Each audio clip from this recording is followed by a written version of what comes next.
So hello everyone. We're now going to have a after debate after the debate that I had with the Centre Party member for quite some time ago. We should have started this for I don't know months ago, but unfortunately we couldn't bring people together.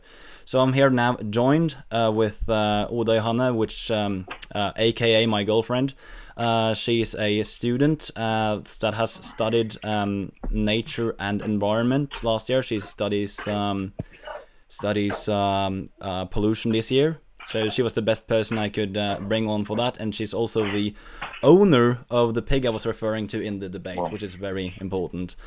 And here we got Samuel Rostøl, which is the head of the Norwegian Vegan Society, that recently got released by the police for blocking the transference of no, not the transference, blocking the gate of the slaughterhouse. We're insanely proud, and we are here with Paul Farstad, which used to be a part of the Central Party.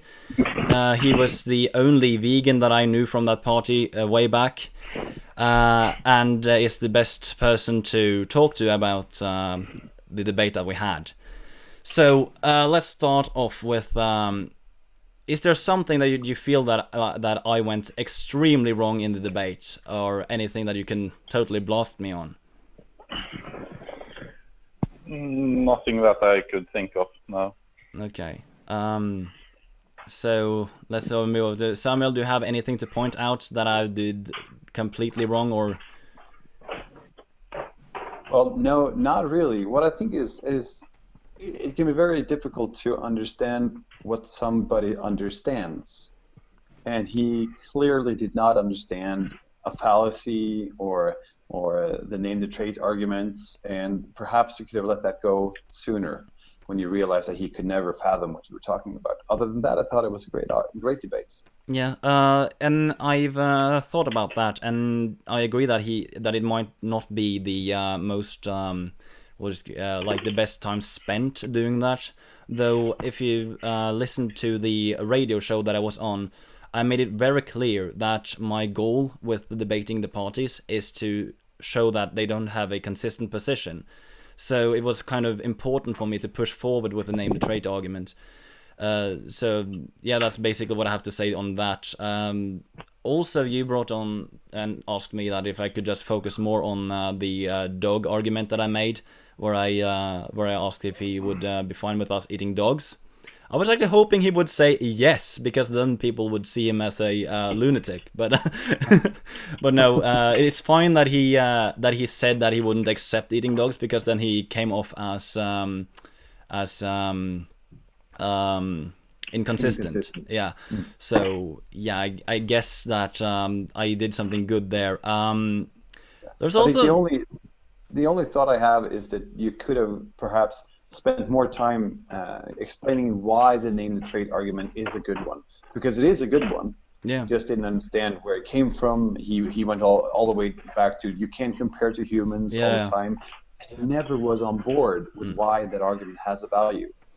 And that maybe that could have been better explained to him. I don't know. Yeah, the thing is, I wanted to go this through with him very slowly and very plain, but it didn't take too long until he was like, no, he was not going to let me ask the question even. It's like I tried to go down the path where I said, is there at any point where you would say that the right to life is lost? But I didn't get to that because, but you can't compare humans and animals.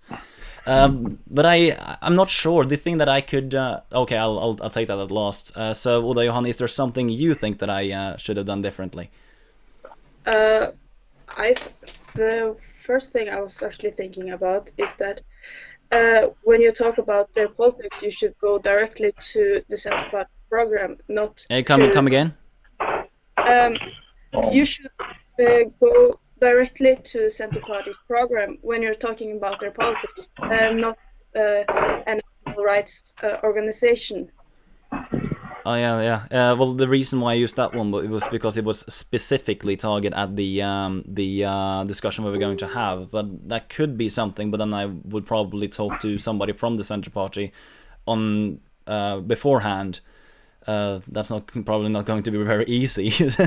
But yeah, yeah. Especially when you know that the Central Party has an issue with NOA that you referred to, so they can actually use that against you. So you should go to them and say, this is your politics from you, not from your like someone you don't like. Maybe. Yeah, I don't know. Anyone else have any thought on that? Like, if I shouldn't like use NOA as a reference when I talk about what their politics are like? Well, it's one organization. I generally think you should, if you want to get through this thoroughly, you should go through the program step by step and not look at the diet specifically for animal rights and so on, because the whole thing with welfare becomes rather meaningless for vegans want to abolish animal agriculture in the long run. Yeah. Yeah, I think yeah. Well, that's basically the goal. Yeah, because I think like the list of NOA was quite precise, but yet again they focus more on welfare, which is not like the vegan goal to say so. So yeah. Well, the thing that I think that I did worst in the debate is that I should have been a little bit more strict in the way that we keep to 1 point at a time. So when he was starting to gish galloping and make point upon point upon point upon point, I should have said, stop, let's keep to 1 point at a time and break it down one argument at a time. And I didn't do that. That should probably have been clarified before the debate, though. Yeah, it could have been. Yeah, just stick to 1 point at a time, then we can talk that through and then go on to the next point, because otherwise it's just going to be a huge list of things that you're supposed to respond to. And that's a typical way a politician will behave, who just throw a lot of stuff at you, and then you would have to talk for half an hour to respond to every argument. And by the first argument, he will once again say, well, the important thing is, and then disrupt you again. So, yeah. Yeah, I expected something like that, but I thought that he said prior to the debate that that we would actually go point by point, but I maybe misunderstood what he meant about it. So when he started to gish gallop, I was like, how the heck am I going to respond to 18 points at the same time? It's just not going to work. So yeah, I don't know. I didn't quite figure out what was his point. I mean, what his point was? The main thing here. Yeah, what his point was. I didn't quite catch that, because he mainly talked about how you can't compare humans to animals and so on, and then goes on to some impaired capabilities, or argues based on capability. So you could go on to say, are you in favor of killing people on wheelchair now, or what? Yeah, I don't really understand, because I tried to point out, like, why do you think you can't compare humans and animals in an analogy, and he just kept giving me traits, which was what I'm really searched for, and so I didn't really understand that, but I've grown up with that idea. But wasn't he? I mean, he argued all the time that we cannot compare humans and animals, which is an argument that 99% of the population agrees with. So you have to remember, when doing a debate like this, that he will not debate you. Basically, he will talk to his constituents. He will talk to the people that will want to vote for him later, and that I think he did perfectly. He was kind of like just deflecting your points and talking to you as if he was talking to his voters, which is a mark of a good idea as a politician. And he stated all the way at the beginning that he wanted increased production, but not necessarily increased farm sizes. which means more farms and smaller farms. And so I think he clarified that his goal with Norwegian agriculture quite early on, and that he wanted to oppose your view, since you've been quite adamant against Norwegian animal farming. So Yeah. I think he kind of made those points, and then you pulled in the argument, what about humans, or what's the traits that differentiates us? And then he, again, since he couldn't accept or understand this concept, he would go back again to, well, we can't really compare them, and then he had to go to full circle again because he didn't understand the argument. Yeah. Well, I think that he didn't want to understand the argument, to be Yeah. frank. Sure. So I could spend like a long time. I started to use other things that you can compare, like between a motorbike and a bicycle. Like there are differences between the two, but you can mix and tricks to make them the same. It's just not a problem. So why would it be different between species? And it is such a common idea, and I don't know where it originated. I don't think he understood the bicycle part either. And that's not because he was stupid, but it becomes when we're used to these arguments, and we are used to also debating in English because we talk to people online a lot of the time, and then suddenly he's thrown into a debate where he has to both speak English, and also there's a lot of concepts that he is not used to. So maybe that's stuff that happened. He's a very intelligent man, so. Yeah. Yeah, he seems to be very decent and very intelligent in his ways. I mean, I think he's a very typical center party politician. Yeah, that's also something I wanted to ask you about, because you've been on camps with these people. You know, like the sort of like the way they think. So was he like quite like? Did you expect this from him, like the arguments and the strategy? Well, yeah, it's what we saw there is very common to see among those people. But again, these are just common people that try to promote the thing with local democracy and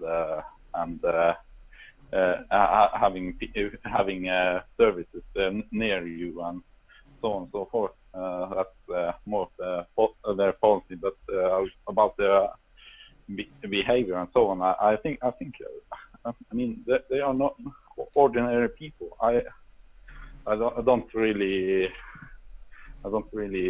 understand why I'm asked this. Maybe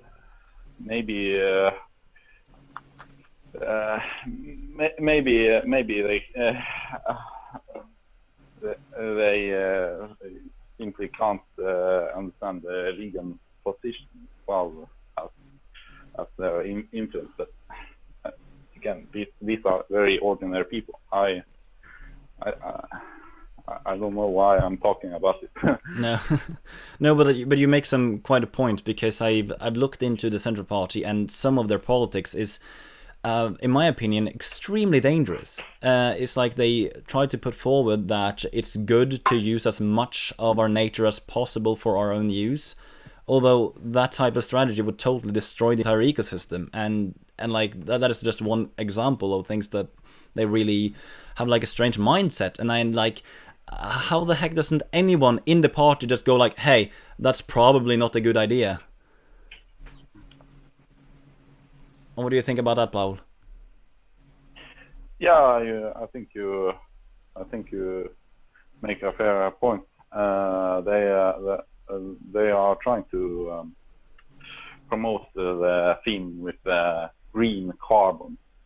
So they go on to use forestry to chop down trees and use the trees in some refinery. There's a huge refinery in near Sarpsborg that it has been told to be able to make many of the products that oil is able to produce. Yeah. So their main idea is that you can use that instead of oil. But again, now you see, along with climate change and also area use and so on, that the number of different species, especially insects, are declining. So Yeah. So no, I don't have a very good feeling about that. No. That is a really good transition to the thing that I want to ask Oda Johanne about here, and it's basically here we're talking about the loss of insects and such, and you've heard the arguments they come with the sort of importance of animal agriculture. So you, as a student of nature and environment, what do you have to say about these type of arguments? I mean, chopping down trees and such will not help the environment at all, because the trees are the ones who binding the carbon, and also the soil is also so important. So we had to actually let the soil rest, because there's carbon bindings in soil that is released when we are farming on them, and especially with vegetables and such. Sorry, my English. And not only that, but when it comes to the insects and stuff, very many are afraid that when we just let the cultural landscapes just grow, they're very afraid of insects dying, like bumblebees and butterflies and such. And yeah, that's true. Some insects can't live in a forest, so they will probably die. But that's natural selection. But when we go to a forest and just chop it all down to the ground, so it's only grass and dead wood, that's actually mass murdering of insects. When it grows, it has time to get used to the change. But when we just chop it down, it will be a shock for every living creature, also the mammals and birds and all the animals in every level. So what do you think about his idea that humans are necessary due to our role in the ecosystem? I mean, well, I won't say we are necessary, but we can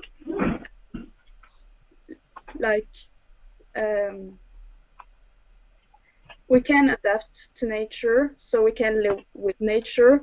But like saying that we are necessary for the environment and the ecosystem to be as in the natural landscape. Natural landscape, yeah. Yeah, I mean, it has been thousands of years without us, so it could actually live without us or impact. Well, millions actually. Yeah.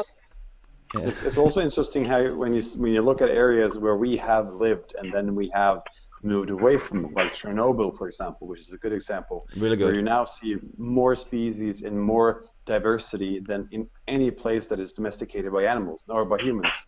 So there are more different species there. There are more different plants, because we're not there. Yeah.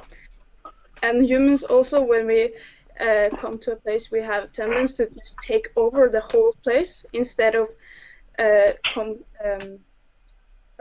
work together with nature. We just take it all over. So I think that's the biggest issue we have with nature.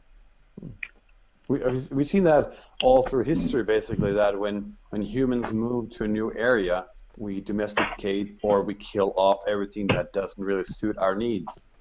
And that's a behavior that we still see that humans do. Just look at how we treat Brazil and the rainforest right now. We want something else, but but the forest as it is more important for us, basically. But we want something, so we just take it instead of thinking the long terms. So yeah. Yeah, so I feel like Torleik's argument on the environment just sound like Alan Savory. Yeah. What is happening in the background right now, by the way? There's a lot of noise coming from one of the microphones. I think it's Paul. Oh, yeah. It's almost like somebody's banging or something. Just it comes in my ear. No. I'm just walking downstairs. Yeah. Okay. But I mean, just to turn back to the debate. Also, I mean, Torleik argues a lot from a big knowledge gap, which is a problem in these types of debates. He obviously doesn't know too much about the amount of food that we already import, because he argues from that we need to import if we want to make only vegetables, but we are like 40% self-sufficient today. So there's a lot of gaps in knowledge that we have filled because we're interested in learning how we can survive on a vegan diet that he hasn't really checked into that much, I think. And you can see that with many different things. I mean, he would argue that he's unaware of the fact that we don't eat our own grains, not because of quality, but because of preferences, for example. And which is also an important and dangerous argument to make. We grow a lot of wheat. We eat most of it, but we feed a lot of it to animals. And that part which we don't eat has to do with gluten quality, not with food quality. We can still eat wheat that has a low gluten quality, but for other needs, for example. Yeah. So a lot of the things that came out in the argument or in the debate that I heard was like the argument from ignorance. He simply did not know, so he just said, well, the important part or the important thing is that we need to focus on, and that is a typical political way to kind of like distort from a point where when you don't have the answer, then you just go back to your like catchphrase or whatever. Like, I don't know what to say right now, so I'm going to go back to the important point, and all politicians do this. And so I won't critique him especially, but it's something that everybody does. Yeah, and I rechecked afterwards, and Norway would have to use 6 times the amount of area that we have today, like 6 times more area if their model is going to be even possible, and they actually stand for this. And the thing is, I went on the radio with him afterwards, and I brought this forward. And then he after I just showed him the fact, he said, "Oh, but it's very important for me that people should be allowed to eat what they want." And yeah, there you go. Yeah. So it's like he clearly didn't have any point, and when I showed him the proof, he didn't like accept. Okay, maybe you're right. He just never did that. It's like, at least when he came with good points, I actually told him like, yeah, that's a good point, but he didn't actually do that back anytime.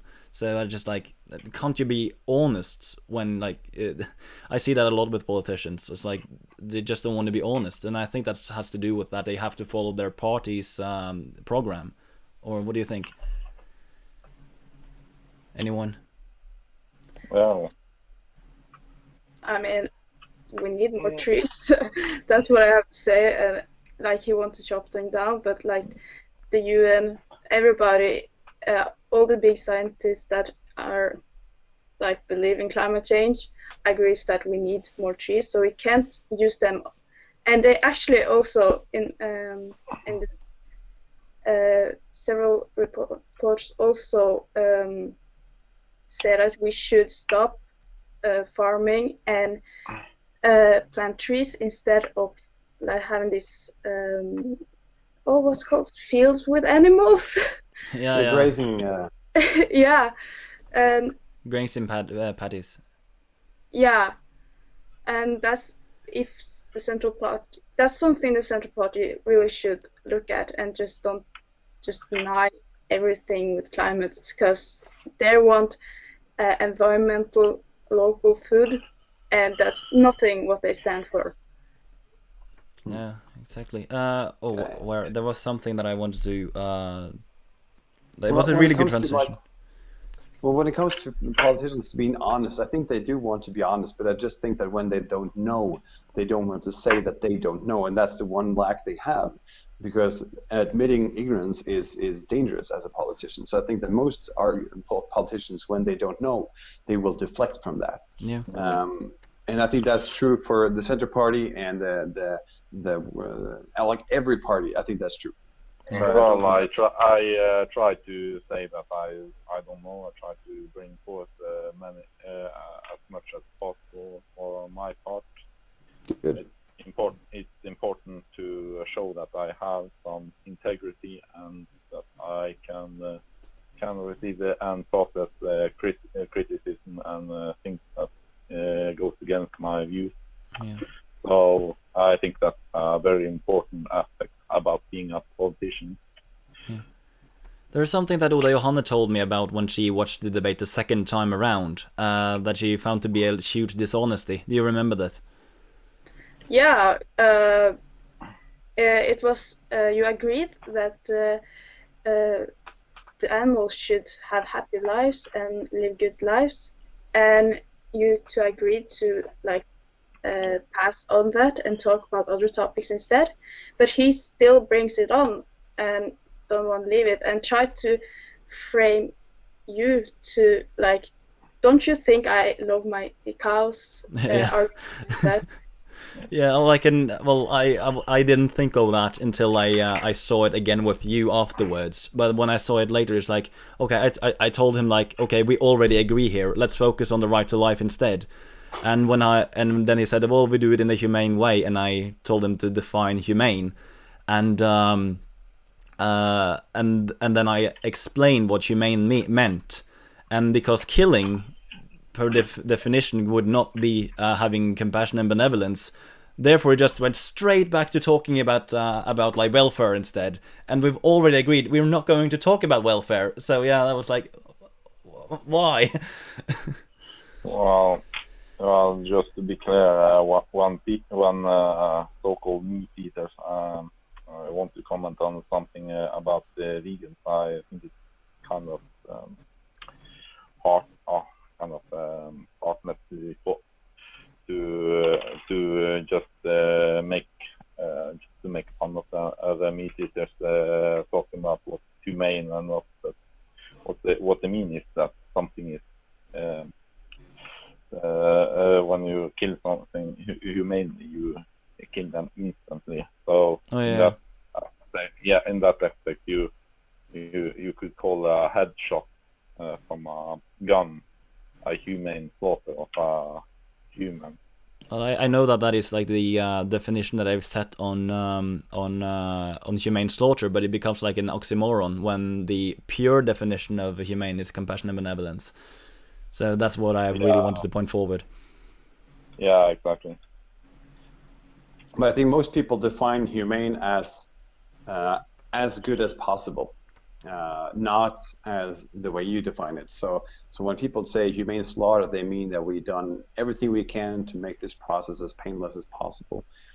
But of course, we sitting here would argue that this is not humane. This is just not shitty. Yeah. Which is a totally different thing. But my problem with the debate is mainly that he does not understand animals at all, which is ironic since he's been living in a farm his whole life. When you asked him what does an animal need, he listed four qualities that I remember. It was to live without fear, to live with water and food, to don't feel stress, and that cows need other cows. Nothing about feeling love from friends or compassion. Nothing about having a social structure. Just that they need other cows. Nothing about like to live a life with a good life. Just like very, very simple qualities that would not fulfill animal's life at all. So sorry, I interrupted you. No, go for it. No, it's what you described is pretty much like prison for animals, more or less, to ensure that they don't kill themselves and so on, and care for their basic needs, and then that live on and care for them. Yeah, and his argument was that we just, as long as we provide those 4 basic necessities, that pack animals can live in a pack and have the simplest possible qualities, then we're doing a good thing. And I think that's a very lacking view when it comes to the animal's needs. Yeah, Maybe totally. he never has connected with the cows, just like been doing his job all the time. Yeah, maybe. Yeah, maybe, or maybe it just means that he has a different idea of what a quality of life is. I think most farmers they try to give their animals as good a life as possible, but they understand a quality of life from the perspective of using the animals in a different way than we do. So we look at the animals and we try to objectively understand, what do you want to have a good life. But as a farmer, you will always put that into the same, or at least you'll put that into perspective, the fact that you need to kill them to make money. You have only a certain amount of money that you can spend on each animal, and that also distorts the way you look at these animals. Yeah, and I totally agree with that. That is his viewpoint, and I even want to go further with this. I think he degrades their intrinsic value to a much greater scale than I feel is acceptable myself. Like he tried to put their intelligence to be much lower than it is. So yeah, I want to ask Oda Johanne here: did you teach your pig the concept of putting wood on fire? Certainly not. I mean, why should I teach him to put wood in the fire? He can't. If he had actually tried putting the wood in the fire, he would burn his nose. So, no, I did not. Who came? So how did he come to the conclusion that if you put wood on fire, it will be warmer? Well, he likes to spend time in front of the oven and The fireplace, like, the fireplace. Sorry, the fireplace. Yeah. And so I guess he's just observed what we have done. That he has just noticed that when we put wood in the fireplace, it gets warmer, and he can sleep there longer. Yeah, I think that was a really. But good I think point. like you talked to him about. You just mentioned that he gave the animals a lower intrinsic value than they have. No, he actually wanted to say that they don't even have intrinsic value. Exactly. They had when you talked about their value, he said, well, they're owned by someone. Yeah. Which is also a very interesting thing, that he would be like, well, they have no value in themselves, but they have value as objects to us. And then he said, I don't objectify animals, after basically just doing that. And that's interesting that he, as a member of a political party, actually argues against the animal welfare law, which states that animals do have intrinsic value. Exactly. And that's really, really scary that a person so high up, at least, I mean, he's in a youth party, of course, but that he would be so ignorant to what the animal welfare law actually says about animals, as he's arguing for the animals, or against the animals, in my opinion, with animals standing behind him. Yeah. Also, one thing that I mentioned in the radio afterward is that I found it really contradictory that he would. When he said that he wanted to be on the ranch Olkin because he wanted to show how good the animals has it, and it's like we're standing there talking about killing them. I mean, like, so no, that really tipped it for me.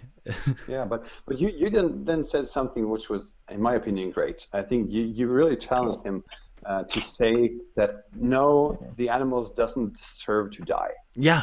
That was really great. But then he said they are predestined to die because we have produced them, basically. So he argues that they don't deserve it, how we treat them. Yeah. Yeah. That was really interesting. Yeah, that was one of the times where I felt like now I've won this point. What really made me feel like I really won the entire debate was when I got him to. Paul, are you typing or something? Oh, sorry. It's extremely loud, by the way. Oh, fuck. Yeah, So when I asked, like, so are your main points appealing to nature and appealing to tradition? And he said, yeah, and food safety. Okay, so you haven't got any ethical arguments in an ethical debate. That's what's like, okay. No, but I don't think he ever tried to have. Because the people voting for him doesn't really care about the ethical argument. They want to continue eating animals. Yeah. And again, he was not debating you. He was talking to his voters. Yeah. And that was the from that perspective. Sorry. If he really cared about food security, he should actually, and his party, of course, should actually read the new report of from UN, because that also states that if we want food security in the future, we have to stop eating that much meat, at least reduce it extremely much. Yeah. So, like, and with the climate going warmer and more CO2 in the atmosphere, the vegetables and the grain and such will also lose their quality because of the CO2. So he should, if food security really is so important, he should really reduce the production of meat and dairy, of course, and eggs and everything. Yeah, but then he would probably argue that the UN report is not global and that Norway is special and that we don't have a special report made especially for Norway. Well, actually, when you mention the consumption of meat, there are some politicians I know, especially one that argues that we should eat less meat. It has something to do with what's easier to produce and what's also cheaper and more environmentally friendly. So I mean, the Centre Party isn't like totally lost that way. Oh, right. Yeah, because like as I've seen, they are the only party that promotes an increased meat production, as I've seen. So it's just yeah. Yeah. I agree. Yeah. Well, we live in a country where we can only grow food part of the year if we don't heat it, and of course, it is obviously true that if we don't use the grass for anything, then it just dies. But that's also true of all other parts of nature, and that's just a natural process. And I think that the argument he should have looked for is how do we increase self-sufficiency? And one of the main ways to do that is actually to produce more plants and use our plants better. Like if we didn't throw enough protein just by our own oats to the animals, instead of like we produce 300,000 tons of oats every year that we feed to animals. If we ate that ourselves, the protein content of those oats would be enough to feed 1.5 million of our people. Yeah. So I mean, we can use our own food so much better, and by that increase our food security. And that is something I think we should challenge the Centre Party on and actually get them on board with, because I think that would be a policy they would agree on. Yeah. Yeah, that is a really good point. Yeah, that's a very good point. Yeah, exactly. It falls well with their main ideology. So yeah. Also, I want to know. So, Paul, when you went vegan, you were in the party. What was the because you brought on these ideas to the people in the Centre Party? How was the overall reply? Well, when I talked about how to the Centre Party, I didn't stand in front of a scene or something. I talked to some people. I talked to some people who were interested to listen to me, but they didn't believe me on how much better plant-based diet is compared with meat. And also during last time I went with them, I ate some meals with meat sadly, but during that time I was on a good way to go vegan. It was fewer times on I ate meat. So on one day in October, I just decided to just stop it. So it was kind of just escaping going vegan, and as I went vegan, I tried to look for ways for Norway to go on to plant-based agriculture. So I was, yeah. I don't need to talk about more about that. No, yeah. okay. Yeah, I think it's a really great point to be put forward. Do you think that you would ever be able to stay in the Central Party as a vegan?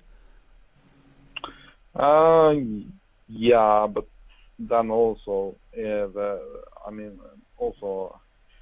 reason I went out with the Central Party is that other topics Okay. had my concern, like more on the international policy. I became more of a critic of NATO and the US and so on, and then I stepped into a party that Okay. I agree. I started to agree more with, and that. Okay. So it wasn't purely because you went vegan. Not purely. No. Okay. But it was a contributing factor also. Okay. So let's see. Is there more that I wanted to talk about when it comes to the debate? Can I bring out one point before we end? Yeah.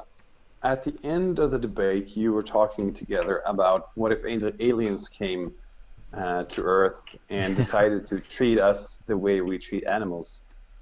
And I thought probably the best thing he said in our favor during the entire debate is that if aliens came down to Earth and treated us as we treat animals today, then we would be their slaves. Yeah. That means that by his own definitions, animals are our slaves. Yeah. It was, yeah, I really feel like because I already felt like I've already sort of won before I brought that up, but I thought like, how much more can I get out of them? And there I was like, yeah. I think that when it comes to debate, it's not about like you can argue that you won or he won. I think yeah, no, it's not about, it's not, yeah. What matters is how the people listening reacts. Yeah. I think we should aim towards a better understanding of each other, but I think that when he said that we will be the animals or the aliens' slaves, I think that he kind of shot himself in the back. Yeah. So when I say win, it's when people say something like something that people would totally disagree with, something that really comes out of yeah. I agree. I just think that I think that the focus should no. Anyway, I just thought it was a great point of the debate when he just said, well, then we would be their slaves. But by definition, as we view slavery right now, only you can only enslave your own species. Yeah, true. That is basically the definition we go by. Yeah. So when he said that different species could enslave us, he basically admitted that the animals are our slaves, which I thought was a magnificent point that he made. Yeah. Oh, I almost lost it there. There's something I'm thinking. What is it? Oh wow! I was so ready to say this now, and I totally lost it. Oh wow! What was this? I thought also, while you were thinking, I also thought it was interesting that he actually. I think he made a joke that animals look forward to being hamburgers. Yeah. Which means that he... That was a really bad move, I think. Well, it was a joke that probably resonates good with his voters. Yeah. But I think he also admits that he kind of personifies the animals and gives them credit for thinking ahead of time. Yeah. Yeah. I really can't grasp what I was thinking about. Wow. That's okay. Yeah. Are there somebody talking in the background, Paul? No. No, okay. It may be me actually. Okay, maybe you. I'm blaming Paul for everything. Yeah. Oh wow! I really felt like this was something important to get across, and now I totally lost it. On record, so bad. Ah. No, Well, but let's just move. Let's just move on. Maybe you'll get it back. yeah. So, is there some other points that you all are willing to talk about now? Well, I think it was overall. It seemed like a good debate. Like you didn't start a fight or anything. So I can I butt in? I got it now. yeah. I haven't met a single vegan that say that I lost the debate, but I actually had two people from the Center Party asking me diet-related questions after the debate. So, so that was like he said that I wouldn't be able to persuade any one of his voters, but clearly I did. So, Yeah, That's yeah. who couldn't answer the nutrient question. Yeah, yeah, exactly. For example. So he tried to talk to this was during one of his gish gallopings when he brought up like oh, but there are proteins and other, and I said like name the nutrients, and he just ignored the question totally. So that was really great point. Well, it could have sent B12, and then you could have said, well, we just take that as a supplement. Yeah, I wanted him to I wanted it to come out of his mouth though. Yeah. So yeah. So yeah, But no, I mean, when it comes to nutrients, that's just science, Yeah. and we've come so far now that we can find everything, or make everything that we need. Yeah. So yeah, there's basically like from a nutritional standpoint, there is no argument anymore. He believed in nature though. Yeah. Yeah. But he argued many times that we need to eat animals. We need meat, so that's why we need to eat animals. And then later he would say we don't actually need to eat meat. Yeah. So he was inconsistent in that. But I thought it was a great debate in terms of the fact that you would let him talk and he would let you talk, and you came to good points, both of you. Yeah. And I think it was a debate that could have been maybe shorter, just because that keeps people into the argument for a longer time. But other than that, it was a great debate. A lot of times. Sorry? You went in circles a lot of times, just the same arguments over Yeah, the thing is, I really want to but that was the reason why that happened, was because he didn't reply to my question. So I know politicians do that, and that's why I do it, because the more times you answer the question, the more clear it becomes that they aren't willing to answer it.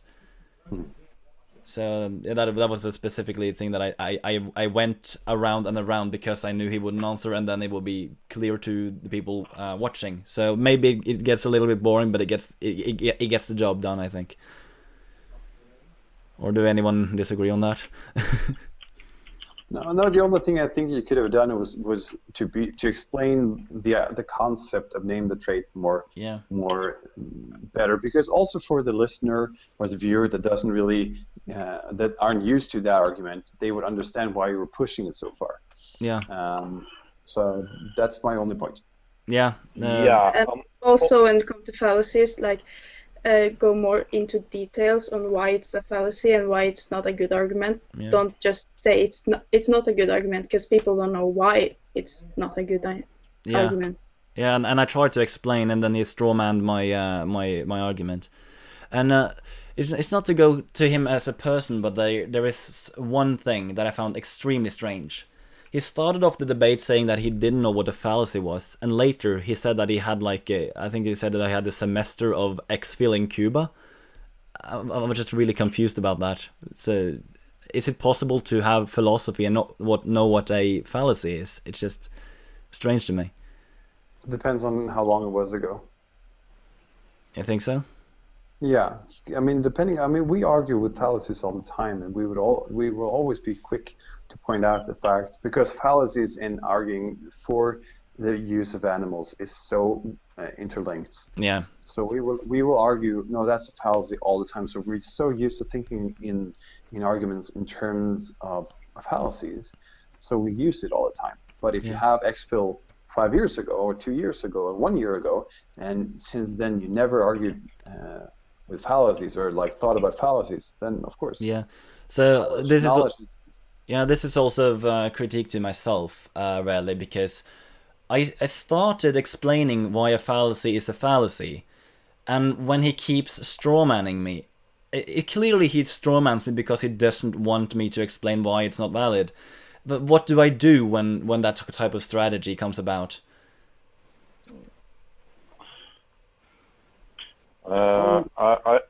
One thing about strawman, I don't think everyone is aware that they are actually strawmanning. No, but do you think that he was aware that he was strawmanning? I'm not sure. What was he strawmanning? Okay, so one point was when I tried to explain why you can't appeal to nature.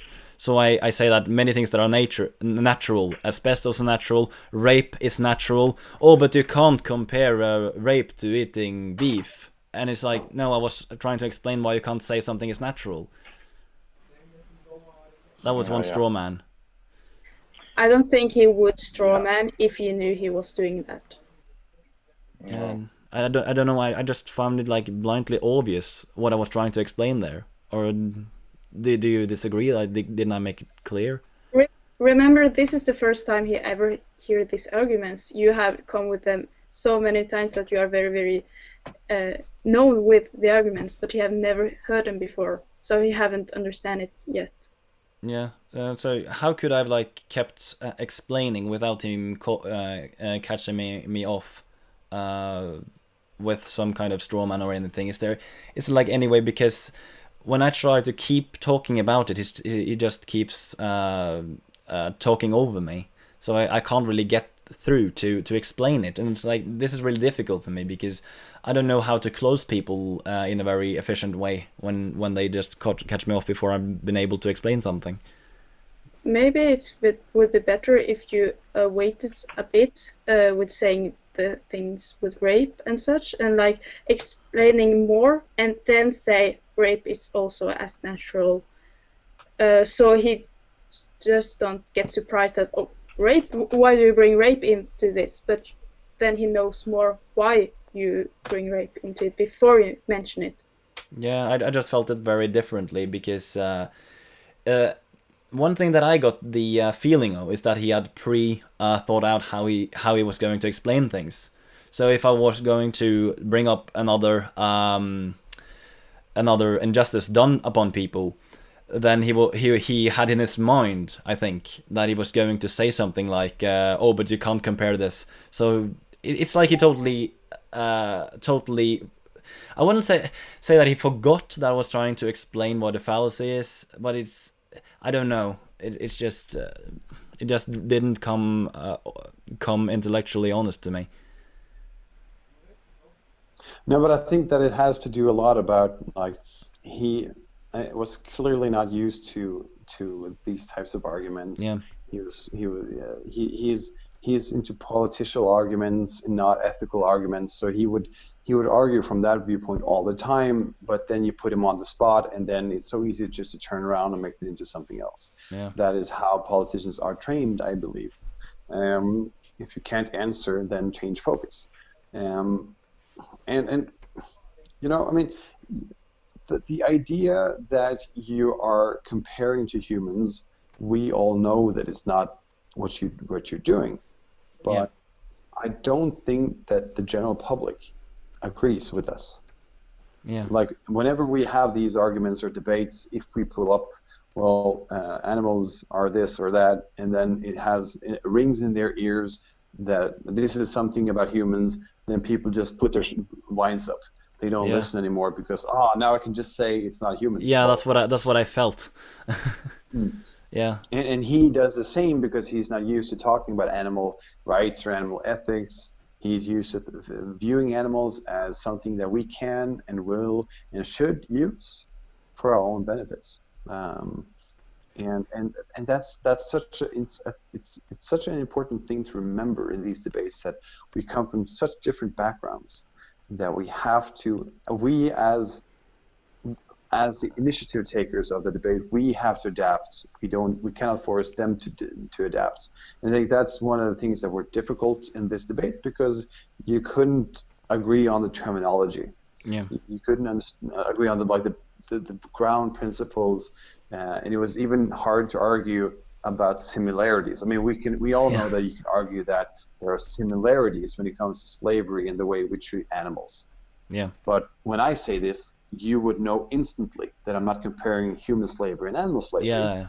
I'm just saying that there are principal similarities. Yeah. But that's because we're so used to thinking that way. Yeah.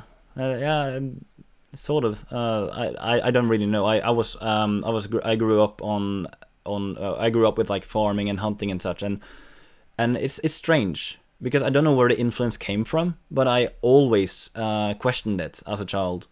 So I just don't know why others wouldn't question it, if you see what I mean.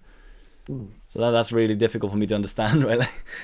But now we're not talking about questioning ethics right now. We're talking about debate techniques and comparing different types of. So I think the argument that we should think or consider animals' value and intrinsic and extrinsic value, this is a different argument than why doesn't people understand comparisons that are principle. Yeah. And I think that principle arguments are always difficult, and we have to preface them with, by the way, I'm not comparing animals and humans right now. Yeah. I'm just saying that there are principles that are similar. And if we do that in a proper way, then we might get the person to understand. You tried saying it's hypothetical a lot of times, which is one way to say that. Yeah. I think he would just not. He did just not pay attention. Yeah. Yeah. Just. But do you think that he was intellectually honest in the debate, or? I think he tried to be. Okay. Yeah. And I think that if he rewinds and listens, then he might understand, okay, something was said in a debate that I probably don't agree with, but that was probably because his talking points weren't thought through enough. He was sparring with you, and when you're sparring, because your thoughts aren't fully developed yet, you will say things that you might not agree with later. Yeah. But I think I don't think he was like trying to lie or trying to like be dishonest. I just think that he hadn't thought about it enough before. Yeah. So Paul, you listened to Samuel and about like how he thinks politicians are trained. Do you have any statement on that? Like, is that really how politicians are trained to debate? Paul? Have we lost him? I think we've lost him. I can hear him. I can't hear him. Paul? Me neither. It's only me that can hear you right now, Paul. So the other two cannot hear you. Can you try just talking a bit and see if you come back? Okay, no, I can't hear anything. Okay, the other two cannot hear you right now, Paul. Okay. He's got from my screen now. Yeah, I think it's going to re-enter or something.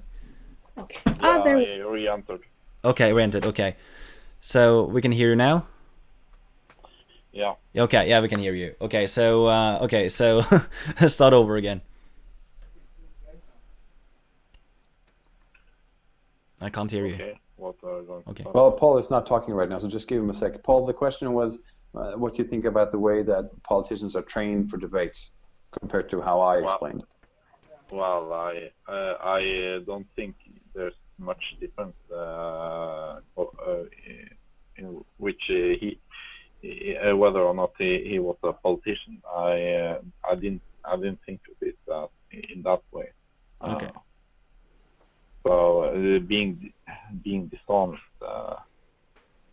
I don't think he was being dishonest at all. The whole sector of vegan arguments seems to be very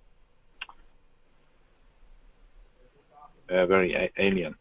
Oh yeah. Really much alien concept, but like the strategy of debating overall, did it like ring out to you comparing that to how politicians are really trained to talk? No, I didn't. It didn't come up to me Okay. at all. But maybe some who have more experience in Maybe. watching politicians talk. Although I've been seeing some politicians on TV and so on. Well, he wasn't anything like that. Okay. I didn't see him as anything like that. He was more like an ordinary guy. Yeah, that's about. Yeah, I think that's. Are there anyone else wanted to bring up any other points here before we end it all? No, that's fine. Thank you. Yeah. Yeah. So, yeah. So just to keep clear again, we didn't directly attack him as a person.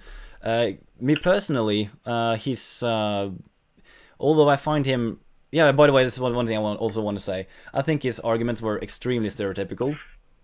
That, and I said that in the end of the debate as well. I sort of expected something more from a politician, but clearly, I had too high hopes up for like how much politicians talk about ethics. I think, yeah, I can say that he was purely a likable person. To be honest, just like. He was more like talking to other family members, like they aren't really too much reflected on these topics and such. So there's nothing to attack him personally, not at all. So yeah, I guess that is it then. So yeah. All right. Thank you. Thank you all for coming on, and also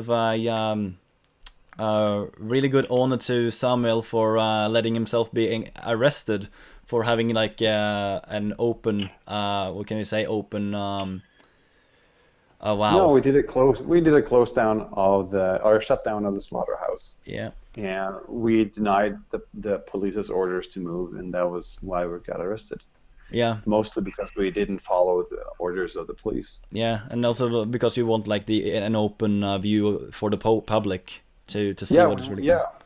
We want the slaughterhouses to show us the inside, and not in a cleaned up and nice way, but more in a regular day operations. Yeah. And I think that's our rights in democracy, and they are constantly saying, "Oh yeah, we'll show you that one certain date that we have cleaned up everything, and you can come and see everything except for, of course, the gassing of the pigs." So that's why we were sitting there demanding openness, the openness that they're claiming to show. Yeah, really great.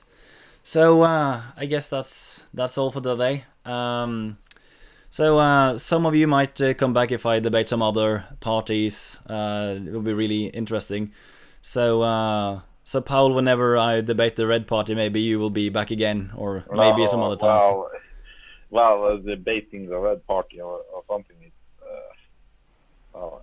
I'm not the main. No, I'm not going to debate you, but I'll like bring you up on like an after debate after a debate to the Red Party or something. Yeah, perhaps. So, I mean, being vegan is still quite rare. So. Yeah, yeah, clearly. Yeah. Okay. So see everyone later. See ya. Bye. See you. Bye bye.